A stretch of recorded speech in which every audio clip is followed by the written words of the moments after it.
का वर्णन आया है, इसलिए भौतिक ग्रस्त जीव और ग्रंथ और पुस्तकों में शायद उनका वर्णन कम आया हो, क्योंकि उनको उसका महत्व ज्ञान ही नहीं है, और जो ज्ञान नहीं है तो वे न उसकी चर्चा कर सकते हैं, न उसके बारे में जान सकते हैं। इसलिए इसका उल्लेख कई पुस्तकों में शायद नहीं है। विज्ञान अपनी चरम सीमा में पहुंच चुका है, उसने विभिन्न प्रकार के रॉकेट और वायुयान बनाए हुए हैं, तो उसकी दृष्टि से और सिद्धाश्रम की अपनी भौगोलिक दृष्टि से क्या वो विज्ञान के माध्यम से वहां पहुंच सकता है? की अपनी सीमा है। जहां विज्ञान समाप्त होता है वहां से ज्ञान का प्रारंभ होता है। इसलिए विज्ञान ने रॉकेट और वायुयान तो बना लिए, मगर वे जन्म के रहस्य को नहीं समझ पाए। उन्होंने आकाश में विचरण तो किया, मगर वे मृत्यु को समाप्त नहीं कर पाए। और अभी उस विज्ञान में यह भी क्षमता नहीं आ पाई कि इस दीवार के उस पार क्या हो रहा है वो नहीं देख सकते। उनकी दृष्टि स्थूल रही। वह चाहे उच्च कोटि का वैज्ञानिक तो हो सका, वो वायुयान में तो उड़ सका, मगर यहाँ से 25-5 फीट दूरी पर जो दीवार है, दीवार के पीछे क्या चीज है, वहां कौन लोग विचरण कर रहे हैं, वो भी नहीं देख सकता है। इसलिए कि उस स्थान को, सिद्धाश्रम को देखने के लिए एक दिव्य दृष्टि की आवश्यकता होती है, और वह दिव्य दृष्टि प्राप्त होने पर चाहे वायुयान में बैठ करके देखें तो देख सकता है, चाहे यहाँ बैठे हुए देख सकता है तो देख सकता है, या सूक्ष्म शरीर से जाकर के देखना चाहे तो देख सकता है। क्योंकि यह स्थान मानसरोवर कैलाश पर्वत के आगे करीब 160 मील दूरी पर उत्तर पूर्व में स्थित है, जो चारों तरफ उच्च कोटि की पहाड़ियों और कैलाश के कुछ भूभाग से स्थित है। यदि आपने कभी मानसरोवर की यात्रा की हो तो उसका एक भाग मानसरोवर है, एक भाग कैलाश पर्वत है, उसके अंतिम भाग में ब्रह्म सरोवर है, और उसके एक भाग में विष्णु तीर्थ है। इसलिए रुद्र, ब्रह्म, विष्णु और मानसरोवर, इन चारों स्थानों के बीच का जो भूखंड है वह सिद्धाश्रम है, जिसको वायुयान के माध्यम से देखना संभव नहीं है, रॉकेट के माध्यम से देखना संभव नहीं है।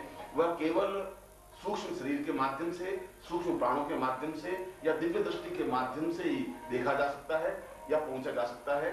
इसीलिए वैज्ञानिकों की आंख एक चरम चक्षु है, और ये आंख उस सिद्धाश्रम को नहीं देख सकती।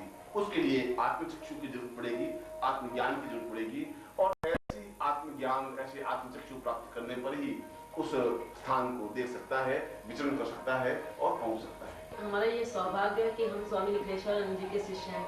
जैसा कि हमने पुस्तकों में पढ़ा है कि स्वामी निखिलेश्वरानंद जी सिद्धाश्रम ले जा सकते हैं, हमें इस बात पर गर्व है। क्या आप हम लोग को सशरीर सिद्धाश्रम ले जा सकते हैं? मैंने प्रश्न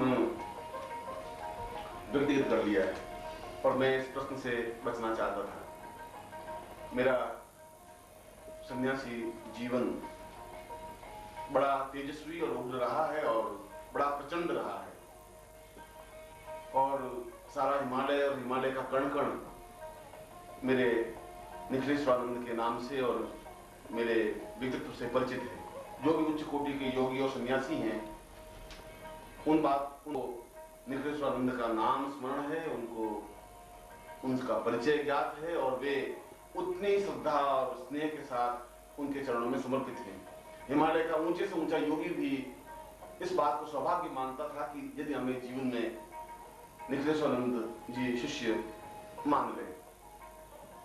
वह तो मेरा एक सन्यासी रूप था, और सन्यासियों की कसौटी अलग होती है, और आप लोग गृहस्थ हैं, और गृहस्थ में भी मैं अपने आप को अपने इस रूप से बचाना ही चाहता था, अलग रखना चाहता था, और एक सामान्य जीवन ही व्यतीत करता हूं, मगर कोई अपने आप को छुपा सकता नहीं। इसलिए तुमने प्रश्न किया कि क्या आप हमें सिद्धाश्रम ले जा सकते हैं, और मेरा प्रश्न तो यह है कि क्या आप मेरे साथ सिद्धाश्रम चलने के लिए तैयार हैं? अगर तैयार हैं तो कोई कठिन और दुष्कर कार्य नहीं है। इसका उत्तर मैं पहले ही दे चुका हूं कि उसमें श्रद्धा हो, समर्पण हो, और अपने आप में पूर्णता के साथ उसमें लीन हो जाने की क्रिया हो।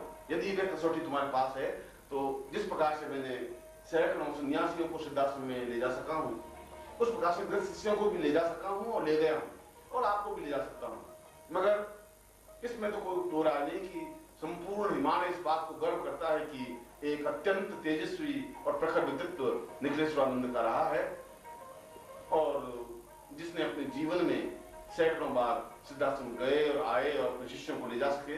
शायद जितना शिष्यों को मैं ले जा सका हूं, जितने अधिक रूप में, उतने शायद किसी और की हिम्मत और क्षमता रही नहीं। क्योंकि पूरे जीवन में अपनी क्षमता और ताकत और साहस और प्रचंडता के बल पर ही मैंने हिमालय को रौंदा है, उसको देखा है और उच्च कोटि के तांत्रिकों, योगियों, सन्यासियों को झुकते हुए अनुभव किया है। और उन लोगों को अगर मैं सिद्धाश्रम में ले जा सका हूँ, हिमालय के दर्शन करवा सका हूँ, तो आपको भी ले जा सकता हूँ। सैकड़ों साधिकाओं को ले जा सका हूँ, तो मैं आपको भी ले जा सकता हूँ। मगर वहां के जो सिद्धाश्रम के योगी हैं, वे अत्यंत परेशान हैं कि आप सारे शिष्यों को उठा के यहाँ ले आएंगे तो ये सिद्धाश्रम की हालत क्या हो जाएगी। मगर मैं इस बात की चिंता करता नहीं। मेरे जीवन का तो ध्येय और एक लक्ष्य है कि मैं अधिक से अधिक शिष्यों को, साधिकाओं को सिद्धाश्रम ले जा सकूं, उनके दर्शन करवा सकूं और उनमें वो क्षमता पैदा कर सकूं कि वे जा सकें और आ सकें, जिससे कि वे जीवन का भौतिक सुख भी देख सकें, जीवन के आध्यात्मिक आनंद को भी प्राप्त कर सकें। वास्तव में सिद्धाश्रम और निखिलेश्वरानंद अपने आप में एक दूसरे का पर्याय है। मैं इसलिए नहीं कह रहा हूं कि मैं निखिलेश्वरानंद हूं इसलिए मैं अपना कोई गर्व या गंभ बता रहा हूं। मैं तो अगर आपकी आंख पर अगर पर्दा है तो उसको दूर कर